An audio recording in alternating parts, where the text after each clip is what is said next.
Okay, good evening, everyone. Welcome to another wonderful night in the Eastern California deserts. And we've got some pretty cool, some astronomy going tonight that I think you're going to love, because who doesn't like galaxies? So, we got some great weather, and I actually have some guests here from Germany looking on from over my shoulder here, and they're going to be enjoying the pictures live here. But for the moment, I'm going to get this going so that you guys can see what we're doing here. Okay, first thing I should do is start off with what I'm using, and as always, my equipment is a 8-inch Schmidt-Cassegrain telescope with a color camera stuck on the back of it. In this case, I am reducing my focal length to about f6, my focal ratio about f6, 1200 millimeters of focal length, and which is great for picking up small objects like galaxies. And so that's what we're doing here, and it's all riding on an AM5 harmonic mount, and of course on my spare no expense cinder block pier as always. So that's what's coming at you there. So tonight we're going to look at some galaxies. So first one we're going to look at, since we used Doobie to do the focusing, let's pick a great little galaxy that's right next door called M108, or the Surfboard Galaxy, and we'll start capturing that. And okay, plate solve on that. And tonight we're going to be using 3-minute exposures. So the time to capture images is going to take a bit longer than normal. Normally I only do about 1-minute exposures, but galaxies are so small and so faint that the more oh shoot, you know what? I forgot to... Where is my guider software? I forgot to start my guider software. Okay, totally forgot my guiding software. So let's get that going. Connect all.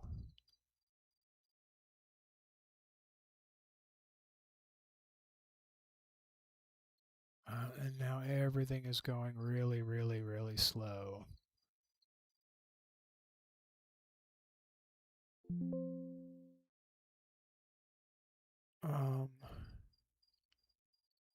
What is going on here? Connect this camera anyway.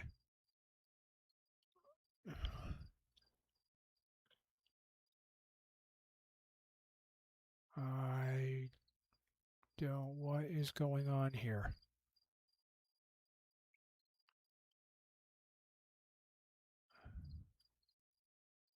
Yeah, that's correct.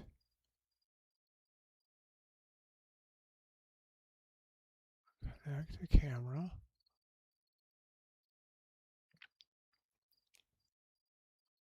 Huh. Okay, I don't know why this is not connecting to my camera. That is all correct. Oh, looks like I've got a cabling problem.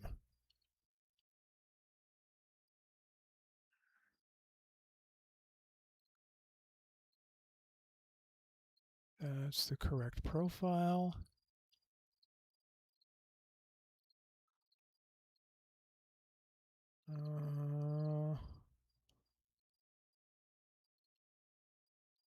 Connect all.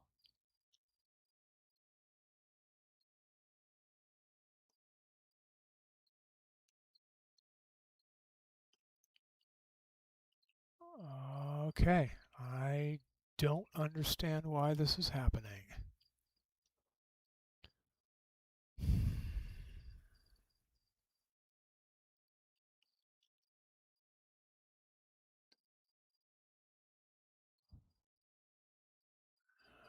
Go away.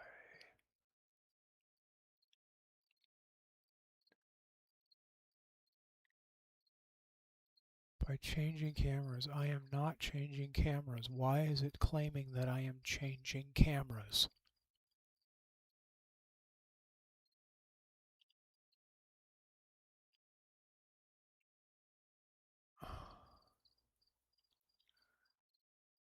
Yes, that is correct. So connect to it.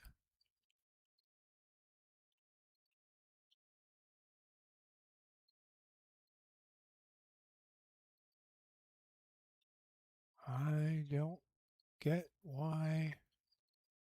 I don't understand what's happening here. Okay.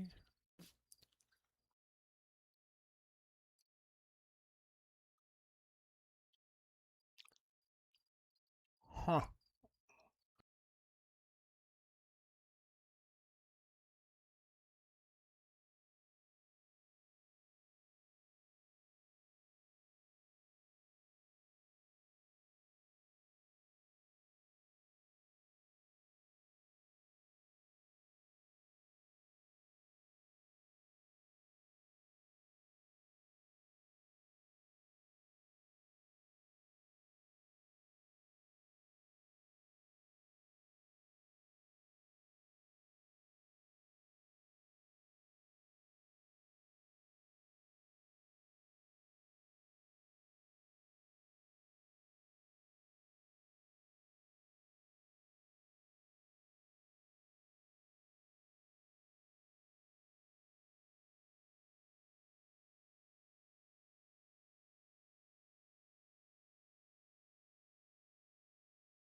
Okay, well everyone, I'm not sure. I'm having some unexpected computer problems. I don't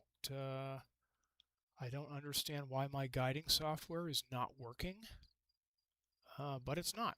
And so I'm not sure that I'm going to be able to proceed, fortunately. So that is the correct profile. Connect.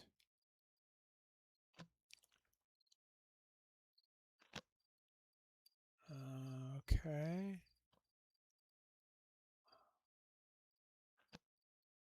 Stars. Huh. No, not that. What am I looking for? This here. Let's try this again.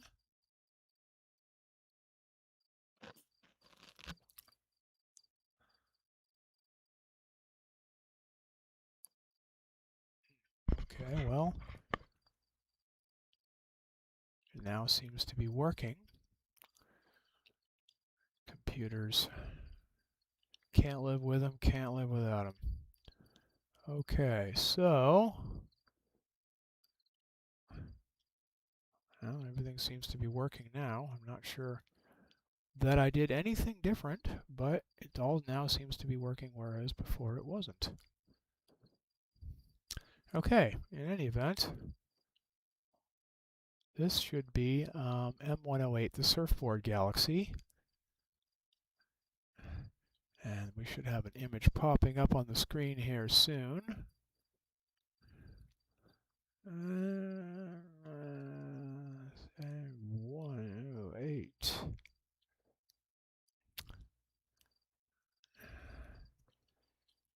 Okay, so this is about 46 million light years away. So not exactly one of our local neighbors, but not something real far away either. Okay, so now we're actually gonna start a 3-minute sub-exposure. And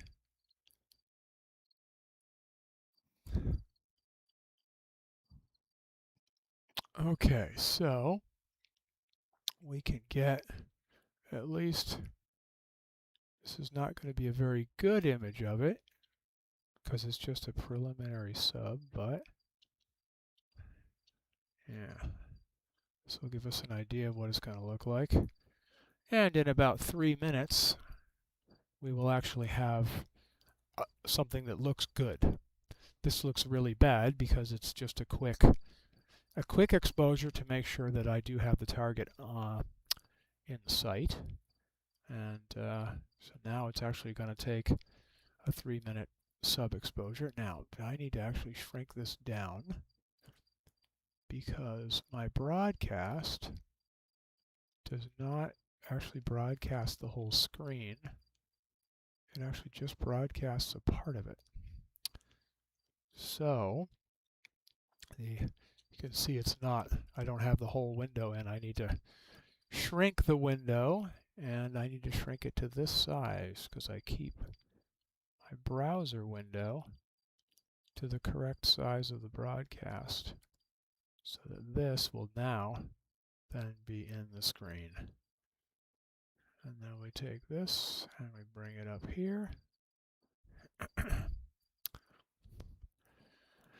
And now we just wait for this to finish. And then we will start. We'll actually have an image. Okay, well, now the guiding seems to be working. Don't know, something got confused earlier, but it all seems to be working now. Where is OBS? There's OBS. We'll keep that there. And I'll bring in a little of the background music for our online guests. And while we wait for this to come in.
Okay, so there's our first real sub-exposure. And so this is our first kind of good look at the galaxy. And this galaxy is about 46 million light years away, and it's a spiral galaxy, but we're looking at it almost perfectly on edge on. So we're looking right at the edge of it. And so that's why it looks like this funny oval shape, because we're actually looking at the very edge of it. And these are all dark lanes of dust and gas. All the marbling in it is dark lanes of dust and gas that are in it, that are kind of blocking the light of all the stars. But it's billions of stars. It's a very, how big is it? I think it's about the same size. It's about 125 billion solar masses. So it's probably about half the size of the Milky Way, our galaxy. But I think so. I think it's about the same. Sources, supernovae. No, I don't think I see what the actual size is. but I think it's about half the size of the Milky Way, if what I'm reading is correct here. So, look at this. This is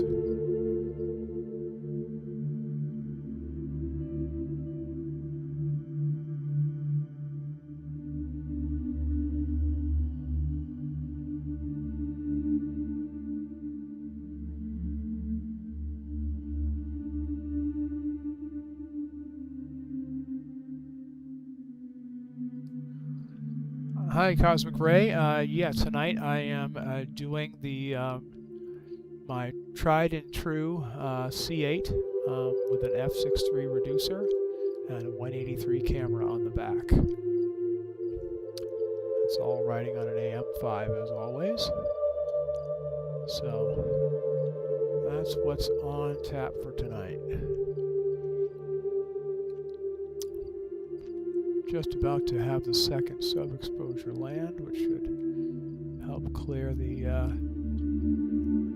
picture up a little bit, get rid of some of the noise, make it a little sharper. So bring that over there and tighten this up a little more. So for those who don't know, this software takes the image from the camera and puts it on the screen, and then takes another image and then uses the background stars to align the two and stacks it on top. And so it continues to stack images on top, and the more images reduce the noise, make it look clearer, cleaner, increase contrast, bright areas get brighter, dark areas get darker. So every sub-exposure, every image that the camera takes and stacks on top makes the image better. And so then we just got our second image, and now we're working on our third. And so I usually do stack 6 or 7 or so, and then we'll go on to the next object. I'll zoom in a little more on this so that my guests who are here tonight can see it a little bit better on my screen. But yeah, this is just all kinds of texture, dark dust and dark nebulae and things that are in here that are blocking the light of the stars from the galaxy. So we're looking at the galaxy almost perfectly at its edge. If it were like this, it would look like a nice spiral. But we're looking at this one from the side.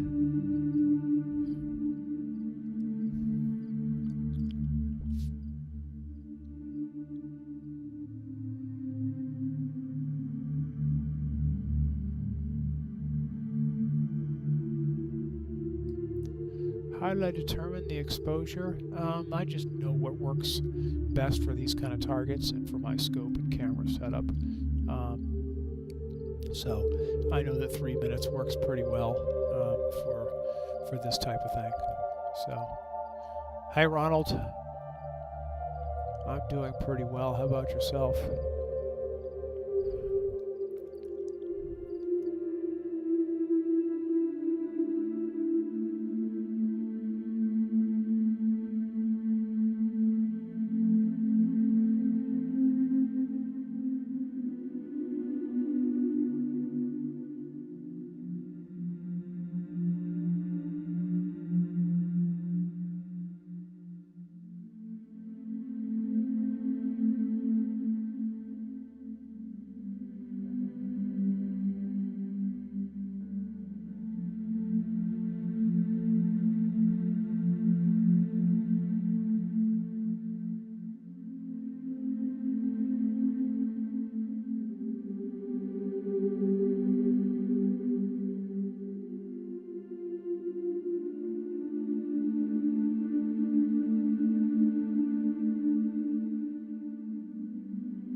Badu. I'm not sure who Mark Badu is. Yeah, it's all cloudy there. Yeah, you're on the East Coast if I remember, somewhere in the east there. And you guys are having some real warm stuff. Warm weather right now.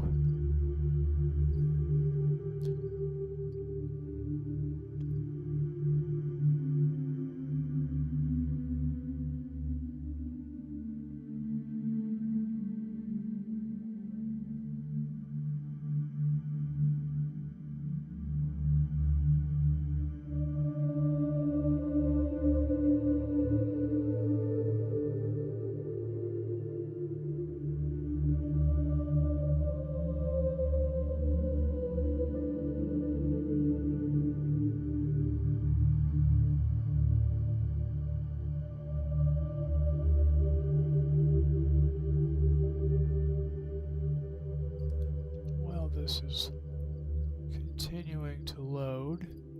So this here, this is my guiding software. So this, the way this guiding software, this actually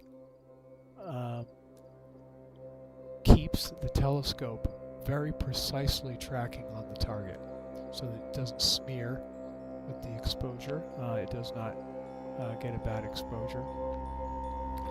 These are the corrections that it's having to make to keep it on the target. It tracks 8 stars very precisely and makes tiny corrections to make sure that everything in the telescope is kept right precisely on the target we are imaging.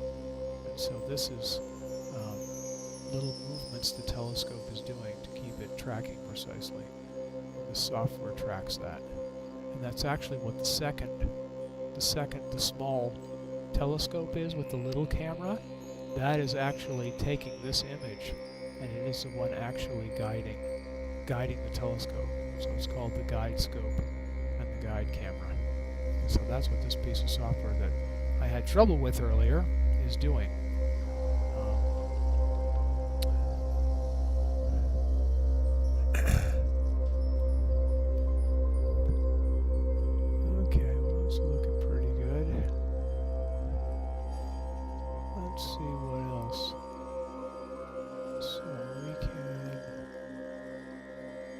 Planetarium, see what we can see next here.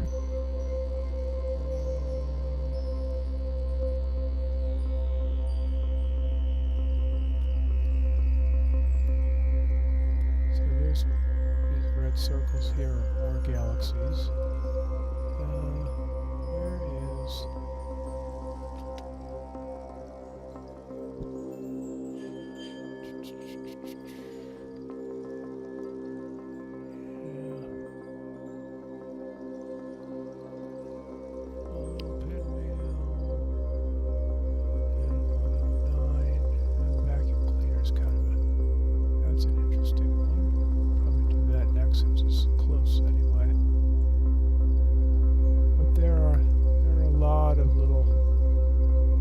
galaxies here. So this red line right in here is the meridian. That is exactly straight up. It's an imaginary line that's directly straight overhead. So everything is moving. All the objects in the sky, the stars are moving across this line all the time. And this line is important because of this type of mount can't cross that line. You have to stay on one side or the other. So all of these objects are slowly moving over here. And these are all some of the larger and more interesting galaxies that are in our sky to look at. And you can see there's a fairly good concentration of them this time of year. As the spring turns into summer, these will all start going a little further and further and further away every night. And so this is why it's called galaxy season, because we have a very rich concentration of galaxies that are perfectly up in our sky this time of year. So that's why we're looking at them tonight. So I'm just going to go 109. Okay. Let's see how we're doing here. I think we'll take one more sub-exposure on M108.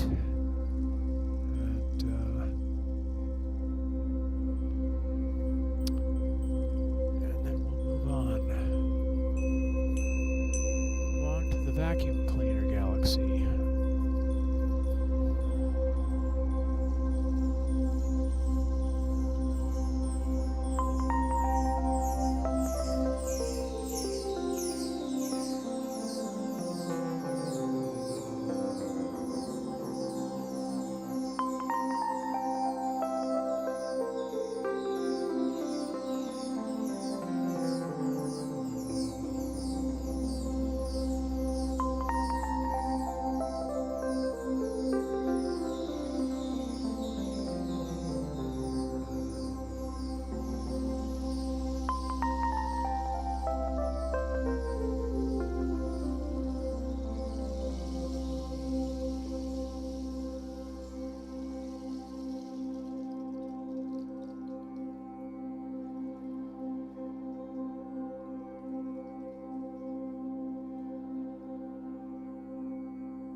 Okay, so there is our fifth sub. Well, we actually got a satellite that blazed a trail through here on that last sub.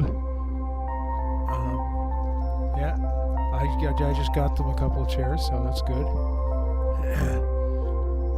So anyway, there is that.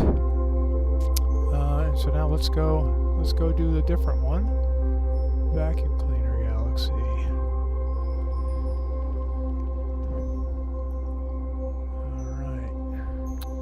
So we got that selected, so now we hit the button and it will go to that next object. And center that up. And plate solve to make sure it's in the center of the view. And it pretty much is. Okay, and then, come on, do this.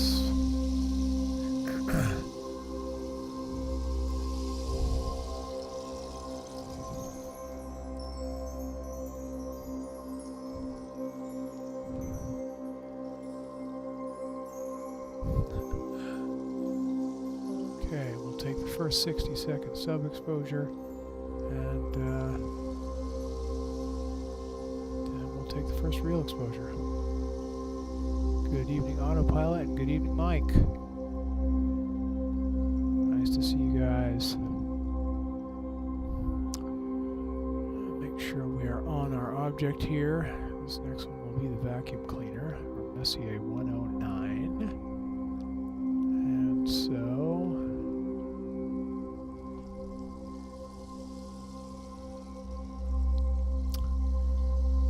it's only going to be about half the distance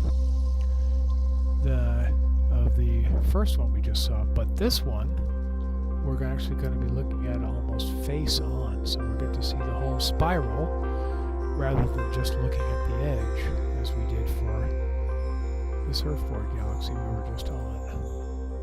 So let's back to 3 minutes, and then we will temporarily bring this out. Okay, so this one we're actually going to get to see the shape of the spiral itself. This is pretty much straight up right there.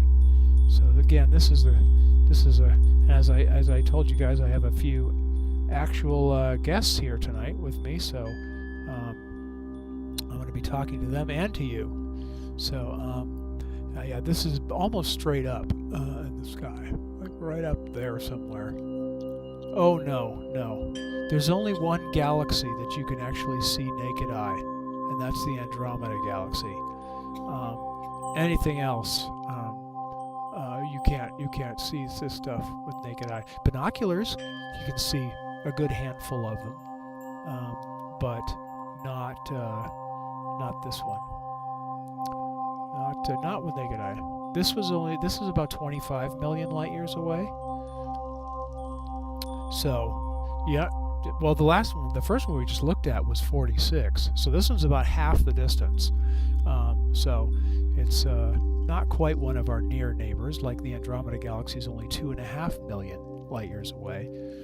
So this is 10 times further than that. So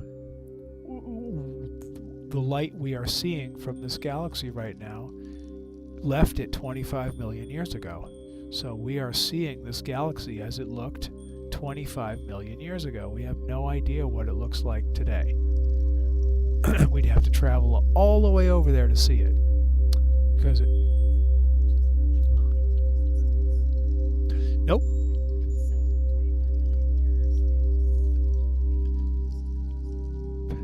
No. Yeah. So no, life... We talk about our own lifespans, and then life moving at a glacial pace in the age of the Earth. Well, galaxies live billions and billions of years. So it's it's probably not gone. It's probably looking very much the same today as it did 25 million years ago. But yeah, that's fine. Yeah, they're hearing your questions too, so that's fine.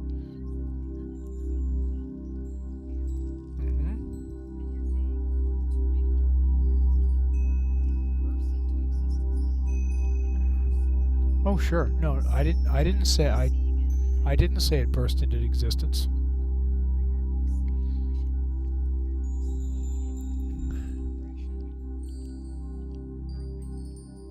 What do you...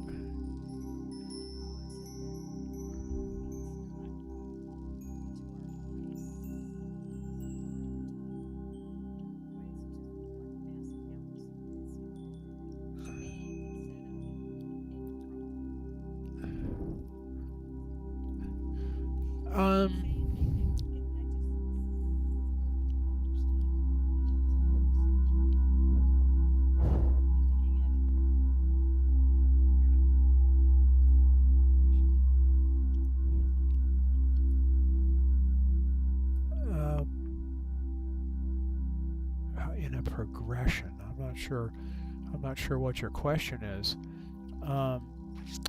So, I mean, this galaxy has probably been forming for billions of years.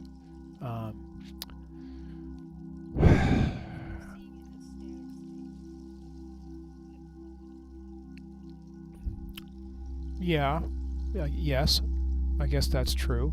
It is obviously in motion, and everything anything that has energy is moving, and so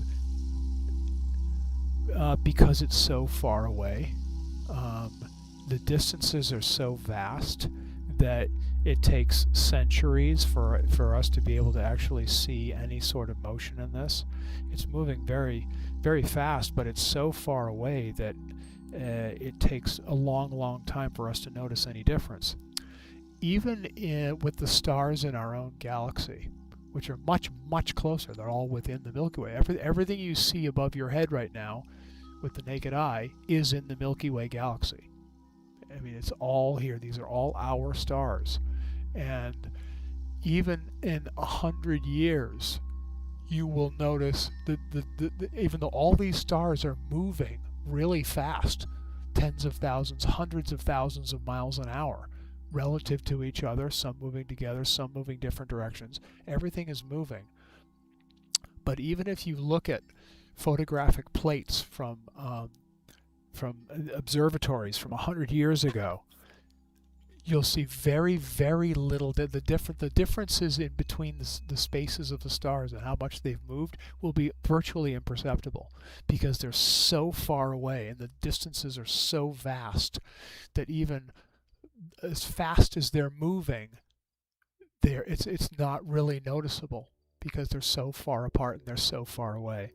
And it's the same with the galaxies. That galaxy is in motion, but if you look at a 100-year-old picture of it, it's probably going to look exactly the same as it does right now, with the exception of maybe a supernova happening in it or something, because it's just so far away that the motion is imperceptible to us, even though it's a lot of motion. So I know that's kind of confusing. It's not.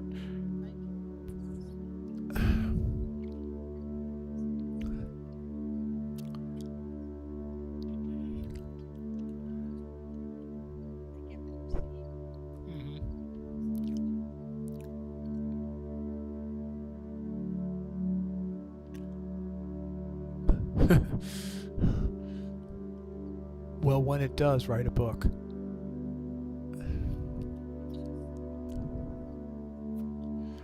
Okay. Yeah, it's getting good. So what you got? Somebody asked here, what galaxy is it? This is Messier 109, or the vacuum cleaner galaxy, which is a barred spiral galaxy. Oh, I read the wrong number. This thing is about 70 million light years away. This thing is actually about double the distance of the last one. It's not half the distance, it's double the distance. So this is much further away than the last one we saw. The biggest difference is this one we're seeing face on, so you can see the bar right there, and then the spirals coming off those bars, which are really neat curved spirals. Discovered by Pierre Marchand in 1781, and then Charles Messier put it in his catalog a couple of years later. Blah, blah, blah, blah, blah. Distant object followed by, there's 3 satellite galaxies.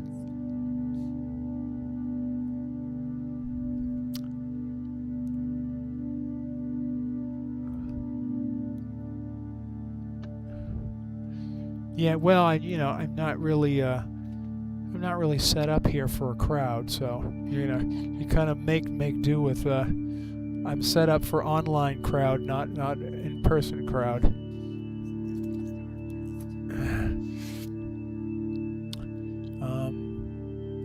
So yeah, this actually is further away than I thought.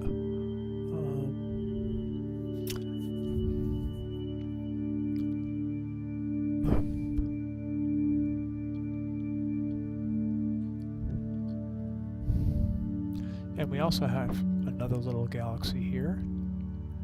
Probably some of these other faint fuzzy things are galaxies as well. In fact, if I turn on my annotation, some of them will maybe be identified.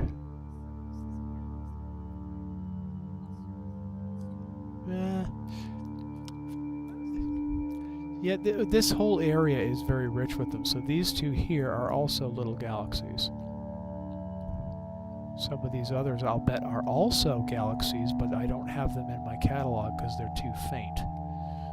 My catalog only goes down to a certain magnitude or brightness level.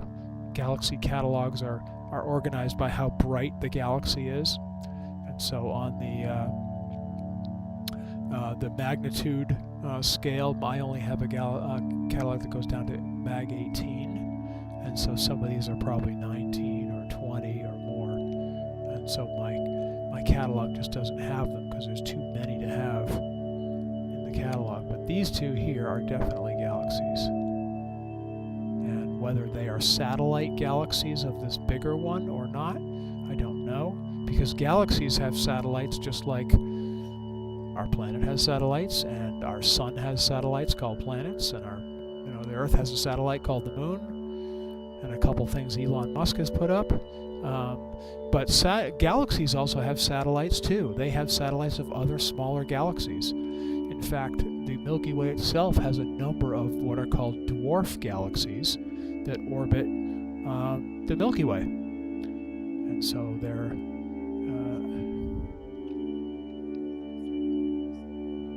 that there? Yes. All these stars that we're seeing in here, these are all in the Milky Way, way in the foreground.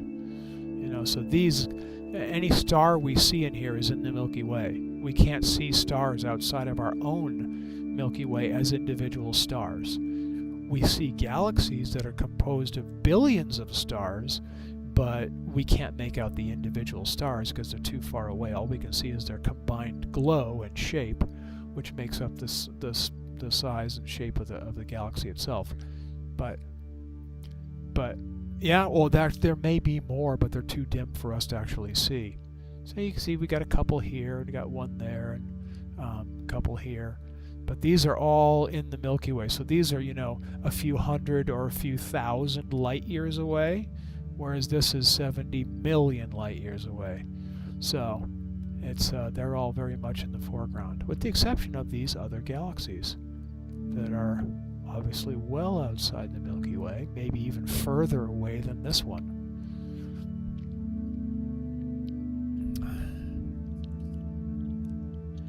It's getting better. Background is still a little noisy, but we've only got three exposures so far. We'll do a few more. But this one I like. It's got such nice, long, twisty spiral arms. It's fun to look at.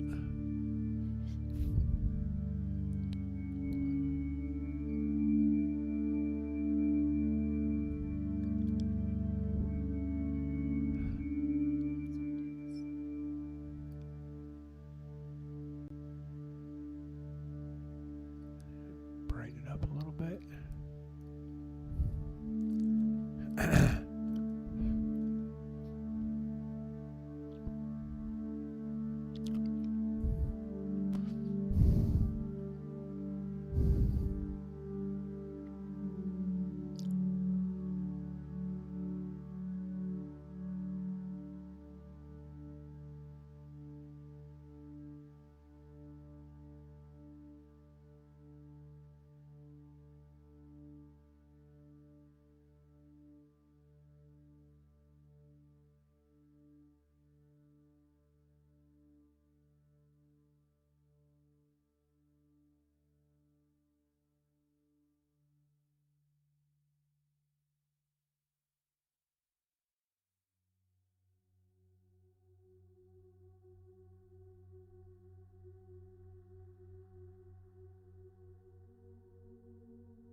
let's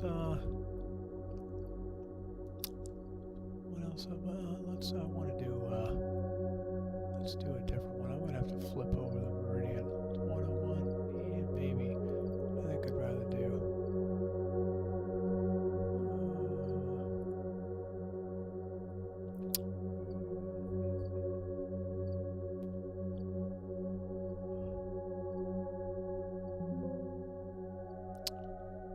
Yeah, I was gonna. Where's my cable?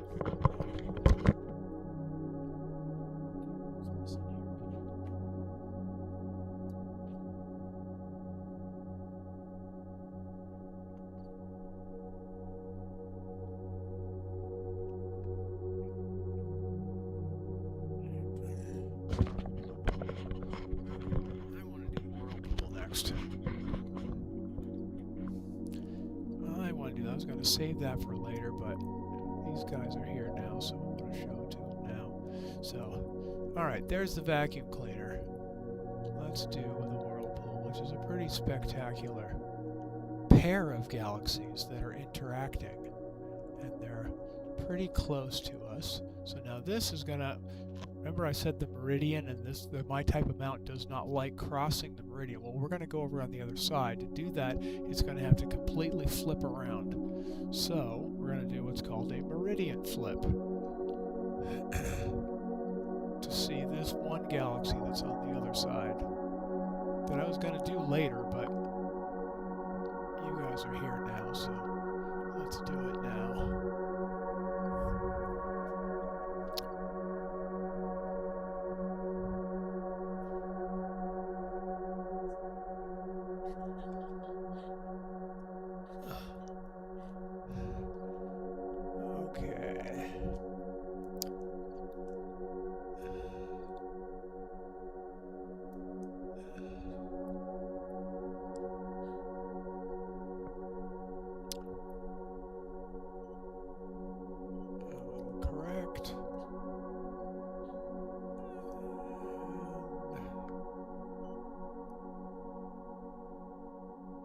Should have us right about on it.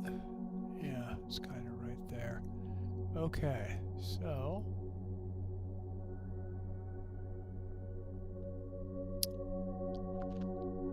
start that and make sure we're on the target.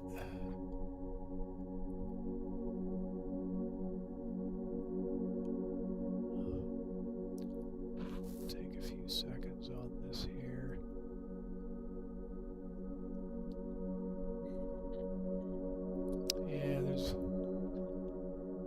Well, depending on how you do this, it doesn't have to be high tech. They have new neat little contraptions, which is basically all of this stuff in one thing, one little box. Yeah, so we're good.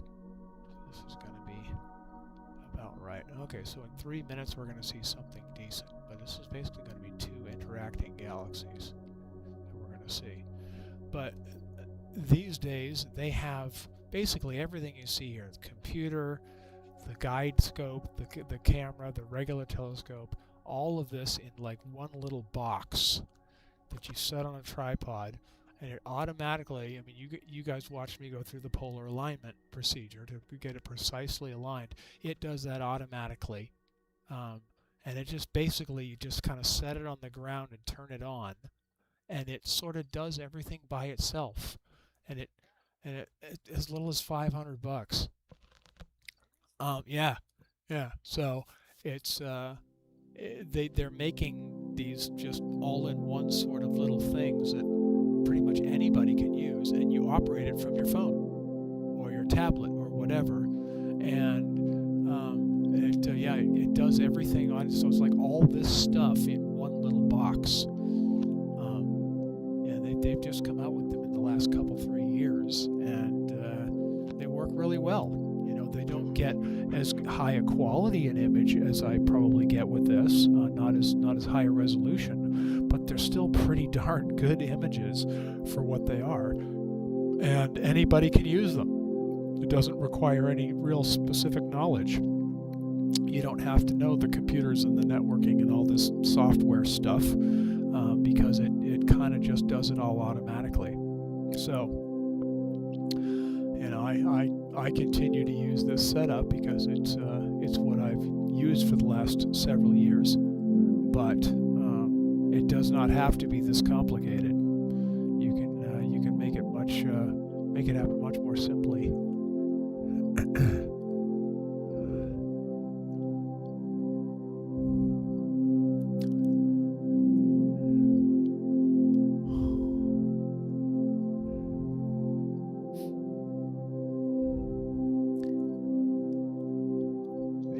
Correct, Mr. Splurge, or Ms. Splurge, I don't know. This is going to be the whirlpool. As soon as we get our first decent sub here in about 15 seconds. This is going to be M51 or the Whirlpool Galaxy. We'll clear that out. And get ready to have our first picture. This is a pretty cool one. This is one of the most beautiful galaxies out there, and it's really interesting because it's interacting. It's actually two galaxies that are interacting.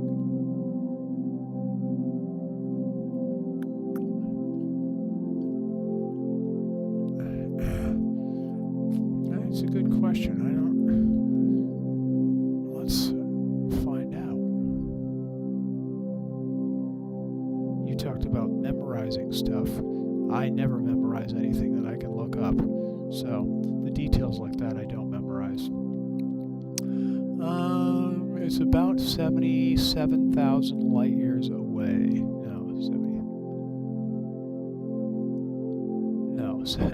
It's 31 million light years away. It's about 80,000 light years in diameter, which is about 2/3 of the size of the Milky Way.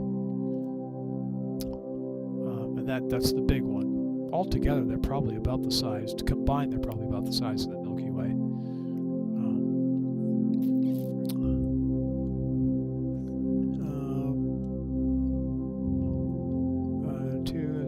Blah, blah, blah. This is a great binocular target. That's true. But the binoculars, you can see this really nicely. I mean, not like this, no. But you can definitely see the two of them together.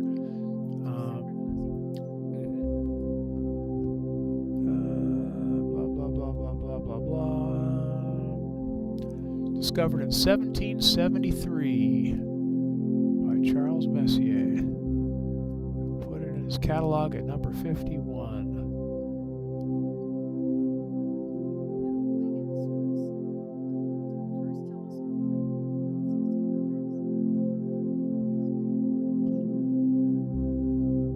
That's a good question. I don't know.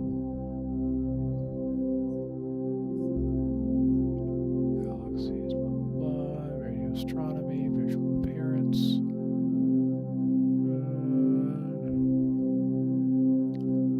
Blah, blah, blah, blah, blah. So it's been a lot written on this. It's been studied a lot. Because it's close. You can see a lot. They're interacting galaxies, which makes them very interesting to observe. There's just a lot going on here, so it's a pretty well studied. Yeah, I think that, it looks like maybe that's even a little barred spiral that's in there. So, overall, it's about 88% of the size of the Milky Way.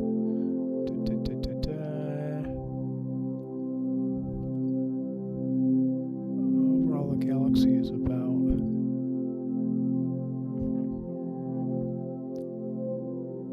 So it's about 160 billion solar masses, or 10% of the mass of the Milky Way. A black hole, once thought to be surrounded by, now believed to be partially occluded.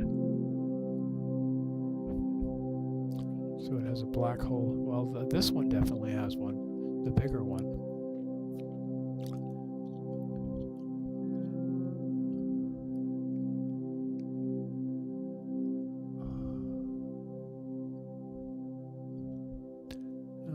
This is believed to be the result of close interaction. The pronounced spiral structure is believed to be the result of close interaction, which may have passed through the main disk. So they think the little one has kind of passed through the area about 500 to 600 million years ago.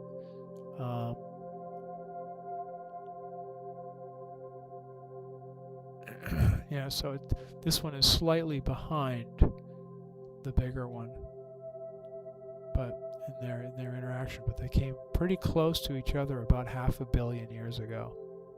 They kind of, yeah, it looks like they are, but they're probably orbiting each other.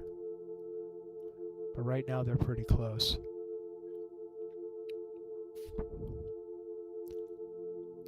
So the little one may have passed through the main disk of M51, the bigger one, about 500 million years ago.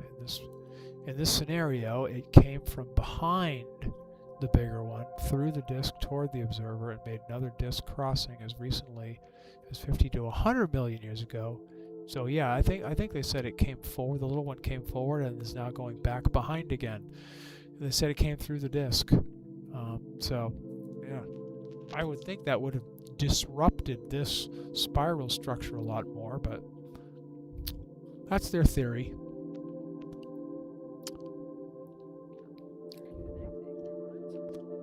Yeah, they're kind of swapping stars a little bit because they're so close. They're so close together.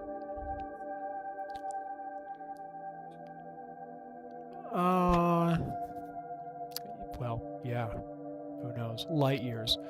The bigger one, they're saying, is about 80,000 light years across. So, you know, they're maybe 15 or 20,000 light years apart. Their cores are probably 40 or 50,000 light years apart. Yeah, they've got 2 cores, and so they're kind of just, their gravity wells are pulling each other toward each other. So a galactic dance between two partners.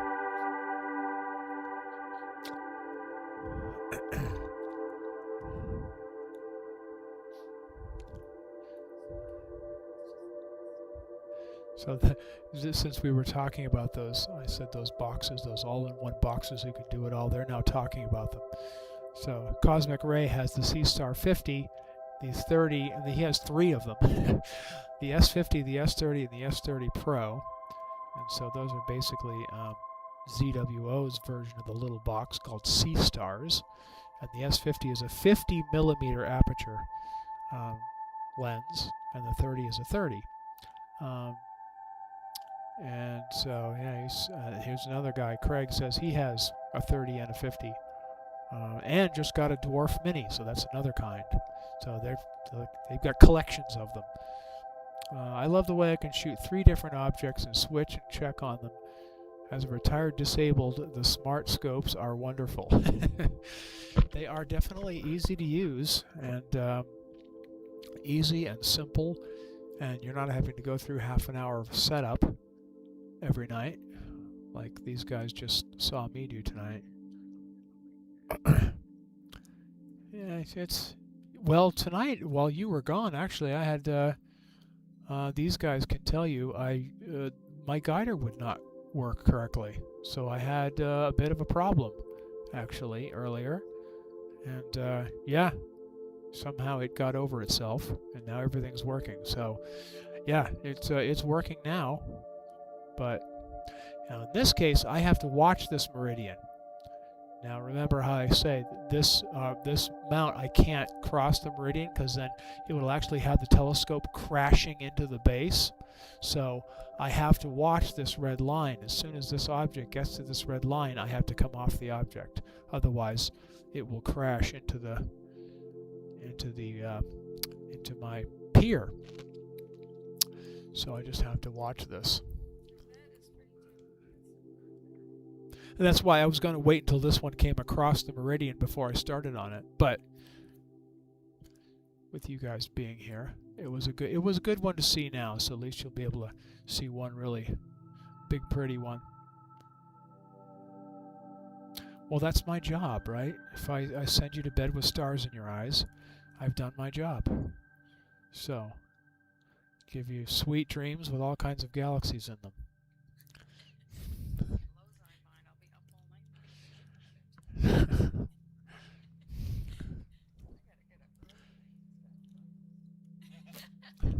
I gotta get up early to get to work. Bad part about being an astronomer in the summer is you can't start till really late. And then living out here where it gets really hot, you have to be up really early in the morning to do anything. Because by 9 o'clock in the morning it's 100 degrees. So, or 40 degrees on your guys' scale.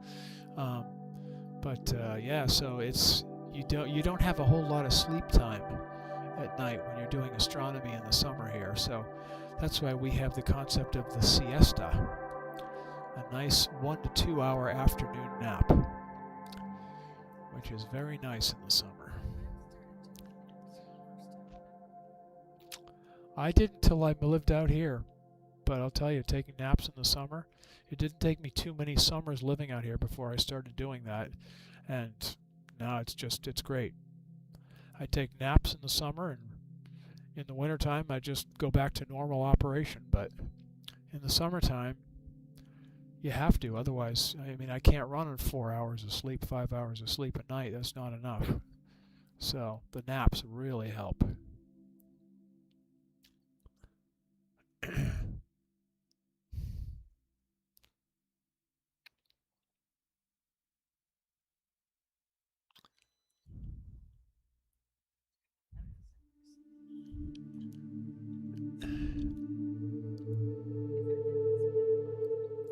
Yeah, the Milky Way is almost like the big one. It's a spiral.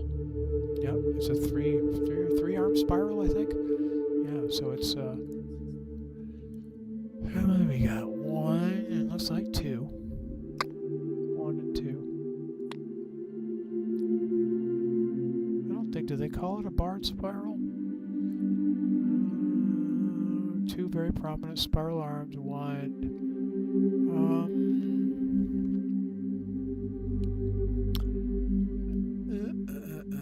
I hear yawning back there, so I think they're not going to last long either. Visual appearance, yeah, I don't know if it's a barred spiral or not. If they can say, I don't really see much of a bar in this one. I see more of a bar in the little one. Spiral, yeah. So no, it's just called a spiral. So I don't think there's a bar in it, but there definitely are 2 spiral arms. So.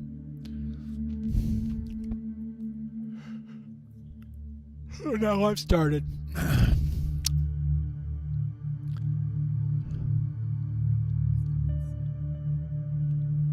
Yep.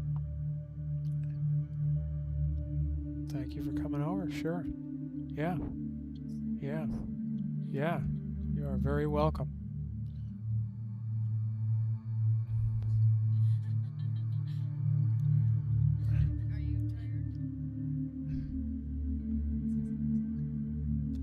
Oh, wow, you did that much driving today.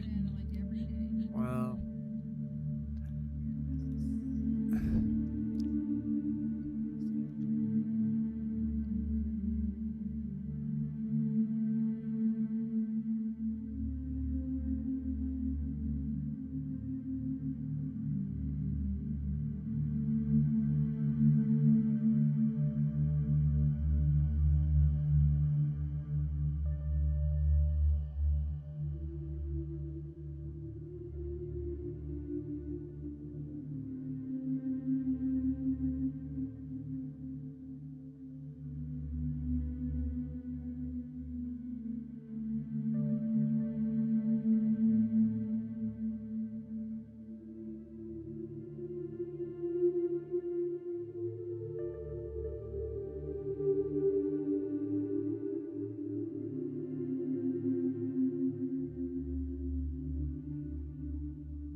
back over the meridian, so I don't have to worry about, don't have to think about banging into it for the rest of the night.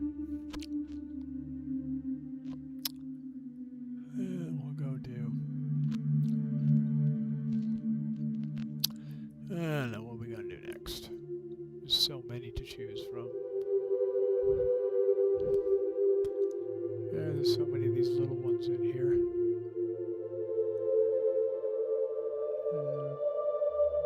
Suppose I could just go right for Leo and do the triplet, eh? Probably should at least look at doing these. 95 and 6. I don't know that I know. See, I can't get them. I can't get them all with this field of view. I can't get them all in one.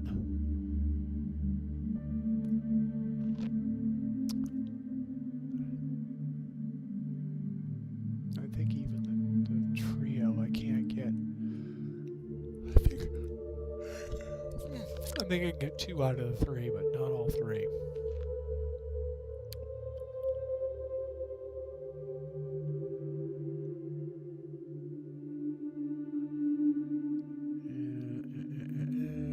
See, I think I can get 2 of them in, but not quite all 3. Downside of being at 1200 millimeters of focal length. Got a small field of view.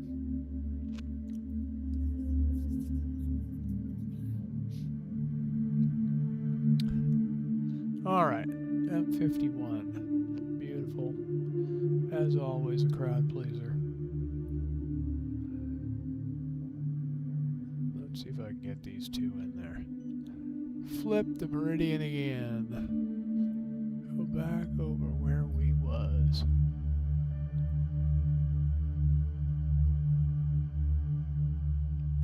This time we'll stay over here.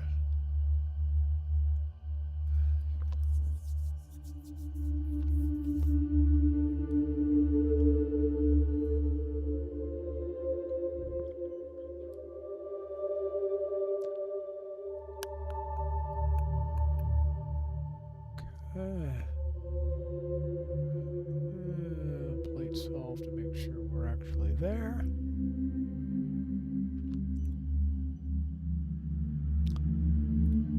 And then we'll fire this baby up. And see where we ended up.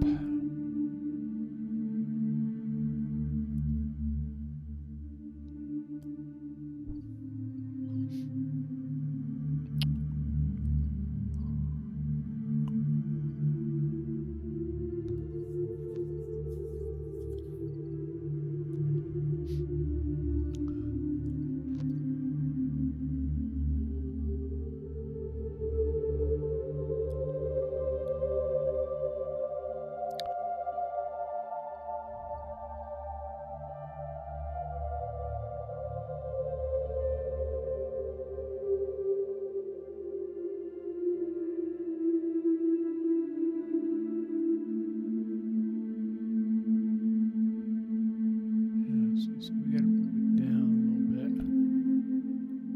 Let's take, just gotta move it down a little bit.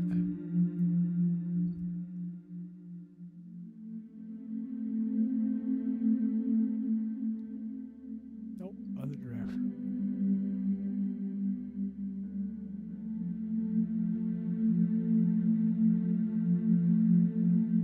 Just a quick tick. I think that'll about do it. All right. Where am I? This, then this. Okay. So hopefully with this view, we'll get a twofer. We'll get them both in there.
galaxy, which I think is a pretty cool galaxy. We'll get that one next.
dust lane going right through here.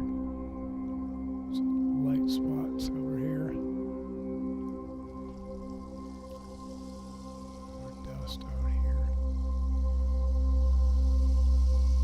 Puffy region.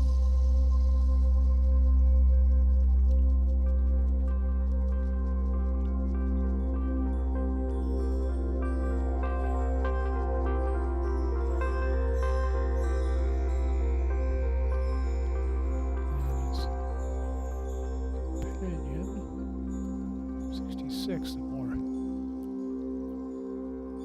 interesting one, I guess we should say. More interesting shaped.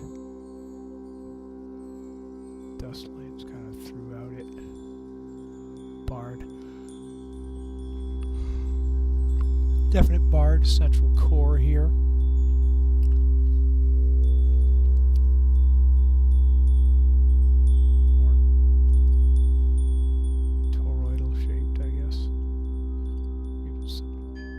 Spitting out over in this direction.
Finish this one last sub-exposure and then move over to the third member of the Leo triplet, the Hamburger Galaxy, which is a very cool galaxy image.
this up a little bit.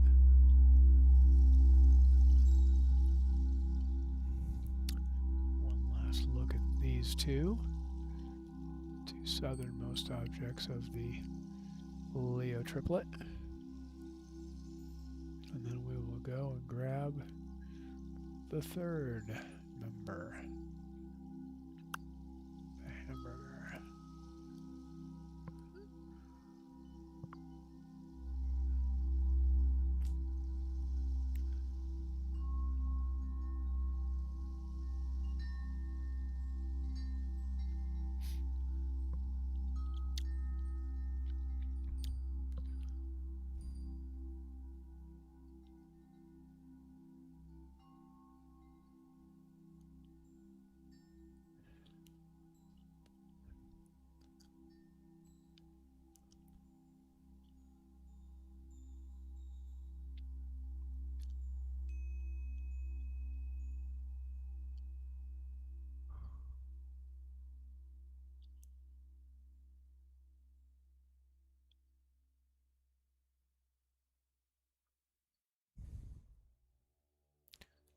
All right.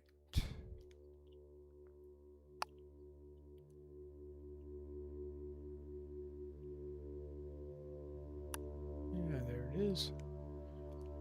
Cool. All right. Give that 3 minutes to build.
Satellite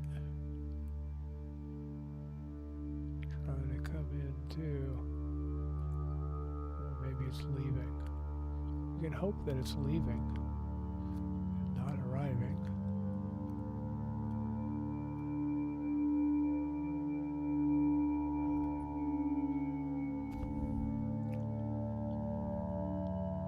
The Hamburger Galaxy.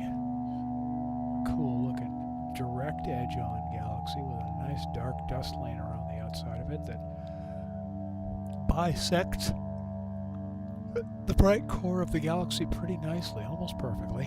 Almost. Pretty sweet object, though.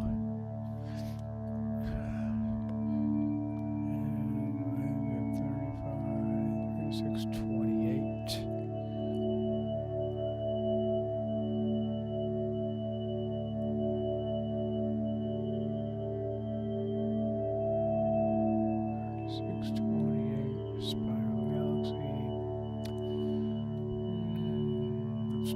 Hamburger or Sarah's galaxy. It's an unbarred spiral, about 35 million light years away again.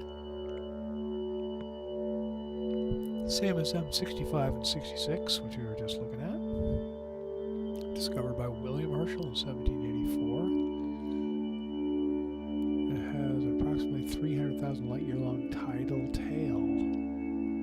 Along with M65 and 66, it forms the Leo triplet.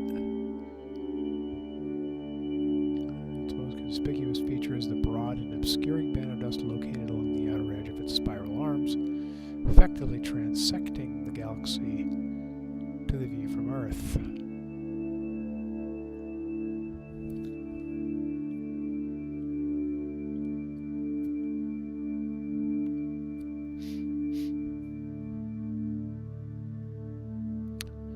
NGC 3628, the Hamburger galaxy, is known to be interacting with its two large neighbors, 65 and 66. Huh, they're all interacting.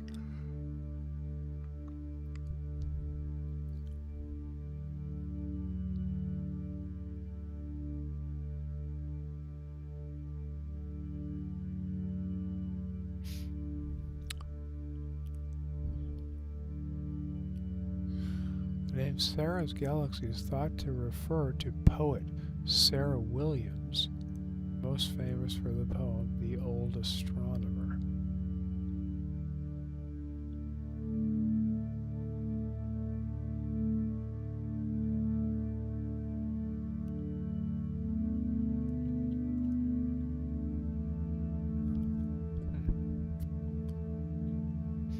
So, not sure who it is.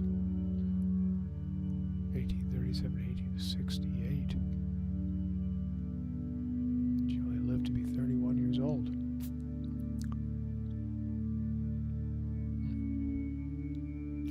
Yeah, I guess that satellite was going right through. Oh well.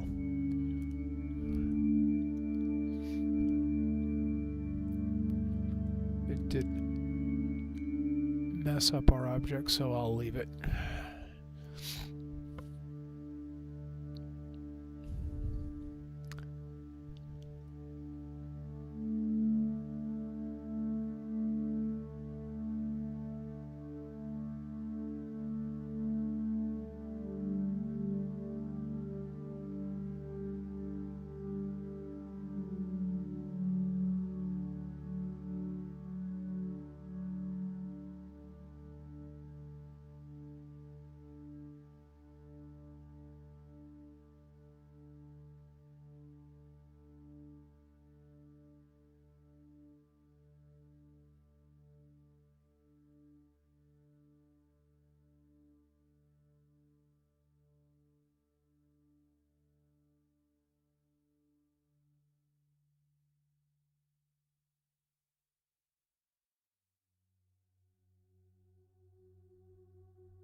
sub on this, which I think will be plenty for this object. And we'll go do M94 next. The Croc's Eye.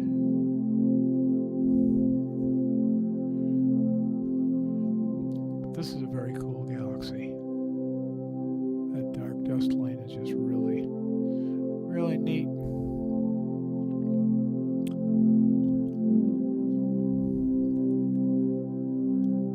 There's some argument about this galaxy about whether it's a barred spiral or not because of the sort of X pattern in the stars where they seem to fatten out toward the edges, which is usually a barred spiral pattern, but general consensus is it's not a barred spiral. So anyway, still interesting shape and interesting galaxy. Alright, but on into M94, the Croc's Eye.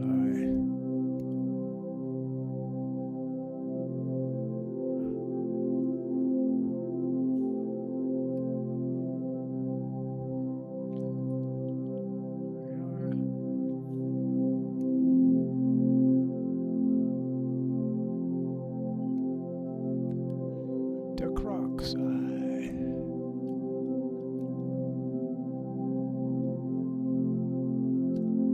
Okay.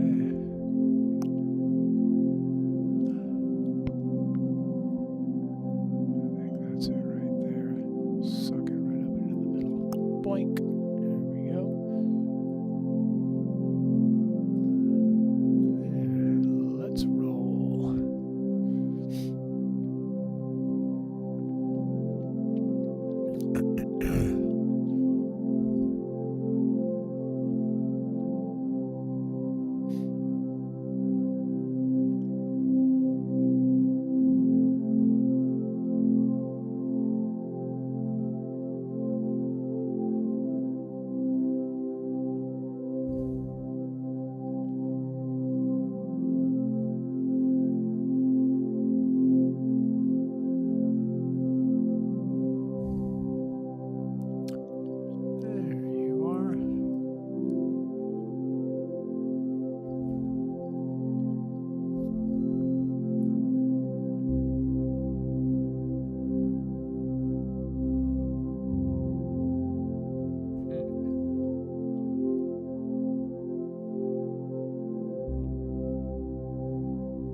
Restart this.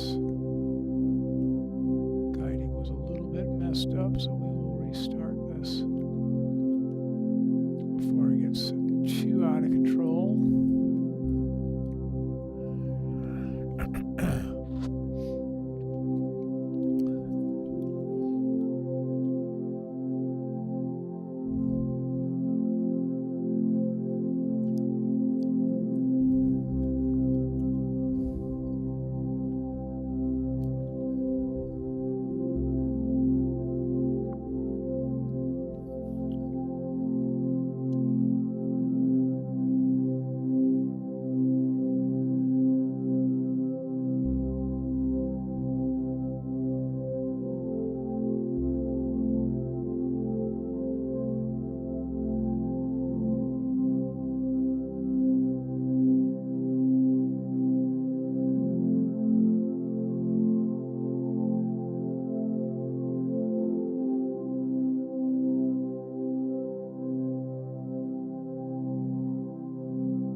first sub coming in.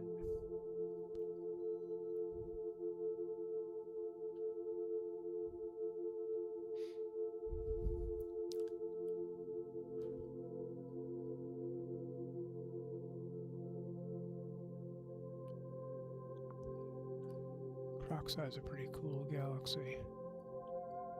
Two distinct parts.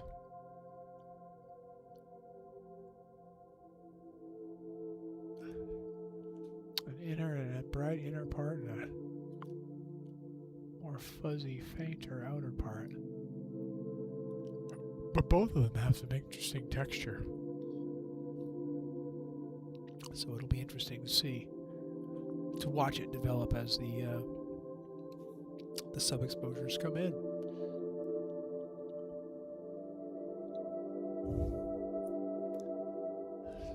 In fact, let's read up on Mr. Messier 94.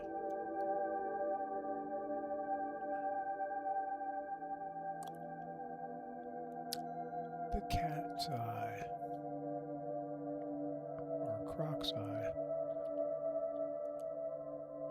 It's a spiral galaxy discovered by Pierre Marchand in 1781, cataloged by Charles Messier 2 days later. Although some references describe M94 as a barred spiral, the bar structure appears to be more oval-shaped. The galaxy has two distinct ring structures.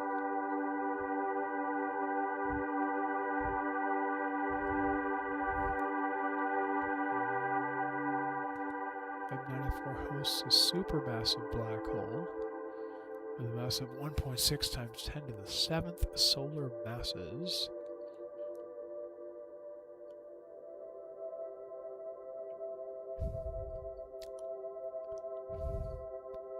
Which is what, 16 million solar masses? 160 million?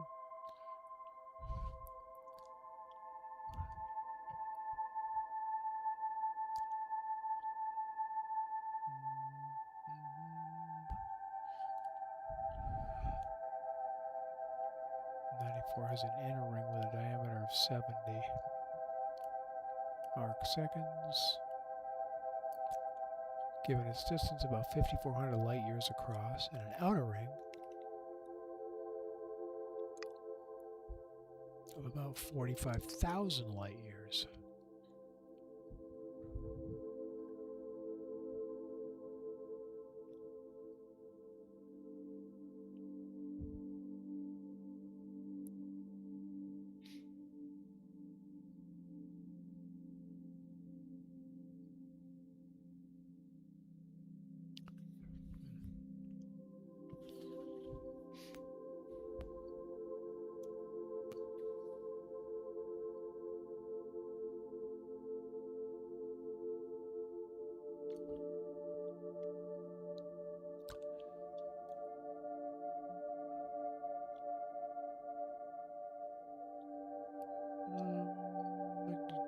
Distance only 16 million light years away.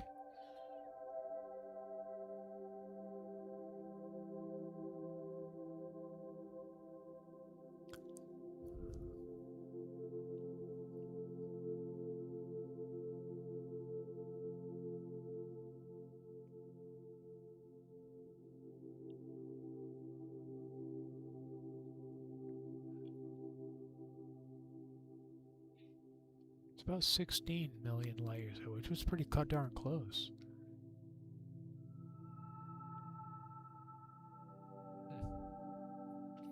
That's pretty darn close to us. 16 million. That's like one of our local dudes.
minutes on the Croc's Eye.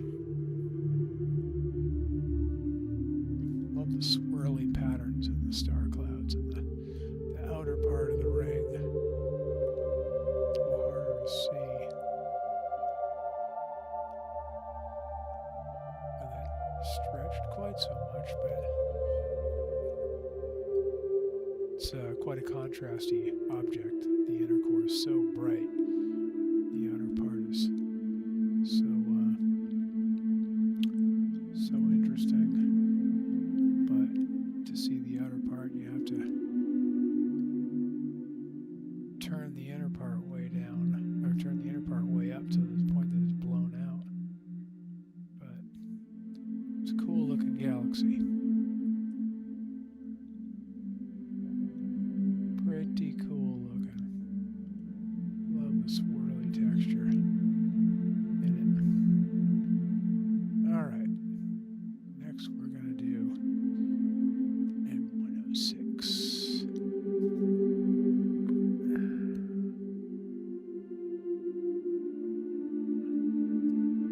Also in the neighborhood, and another great spot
Let's see what Wikipedia has to say about SU-106.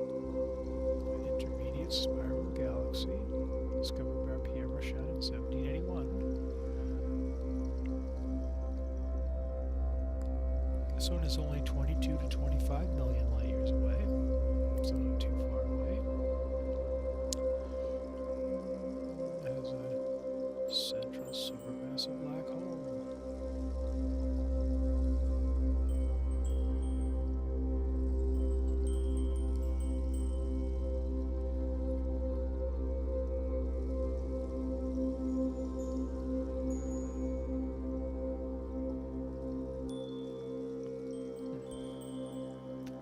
Has two visible arms and two anomalous arms, which are detectable using only X-rays. 6 is a water vapor megamaser, the equivalent of a laser operating in a microwave instead of visible light and on a galactic scale. Megamaser. It is seen by the 22 gigahertz line. Blah blah blah. And it says dense and warm molecular gas. Water masers are useful for observing nuclear accretion disks in active galaxies.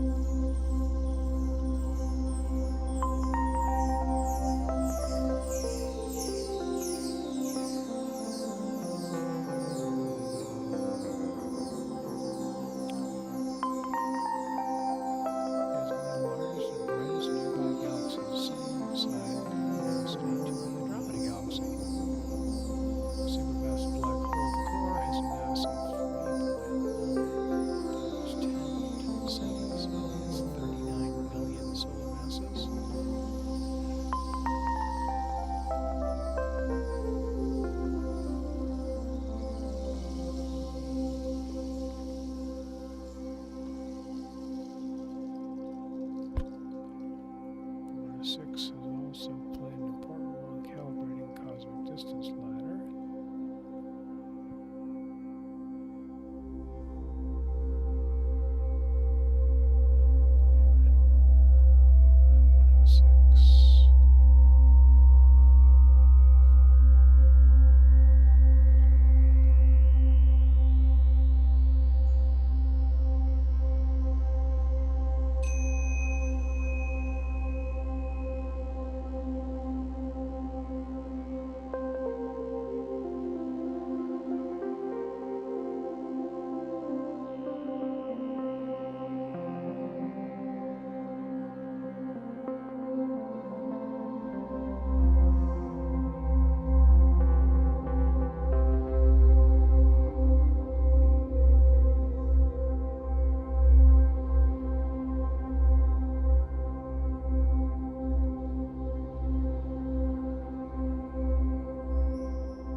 I think I'm going to let this last sub get in and call it a night. This one's worth a couple extra minutes. It's got so much interesting stuff going on in the outer parts that it's worth a little extra time. But gotta get to bed early and sleep fast, because early morning for me tomorrow. This is a pretty cool galaxy.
lost. We must have a little bit of a cloud moving over that I can't see because I lost that last sub. Yep, we got a cloud moving over. Anyway, I'm done at this point anyhow. But M106, pretty cool galaxy. Thanks everyone for being here. Oh, hi Ali, you got on just in time for me to be signing off. Yeah, you know what? YouTube notifications. I'm subscribed to a number of channels. I never get any notifications. I have no idea why. Never. I was trying to figure it out, and never could understand why I don't get notifications of subscribers. I get other notifications from YouTube, but not when one of my subscribed channels is doing something. Anyway, thanks everyone for being here. Ali, I'm sorry that you got here just as I was leaving, but oh yeah, so yeah, beautiful night here as well. I've had a pretty good night, so we'll get to see the recording tomorrow, I guess. Yosef, glad you could join me. Yeah, that's you can come back when I've got once tomorrow when this video goes up, and take a look at the whole broadcast and hit the subscribe button. And next time I have one of these, I will you'll get the notification for it, hopefully. Although, as Ali and I are saying, we don't get notifications for some reason. I don't know why that happens, but anyway. Yeah, thanks everyone for being here, and I will see you next time. It's been another fun night, and probably won't be on again. We'll get the moon now starting to grow again in the sky, so probably won't be on again until next month. But or maybe we'll be doing a mixture of galaxies and possibly even some of the fun summer beautiful stuff that's coming up. Every summertime we get some really nice stuff. So anyway, I will talk to you guys later. Have a great evening, and I'll see you next time. Thanks everybody.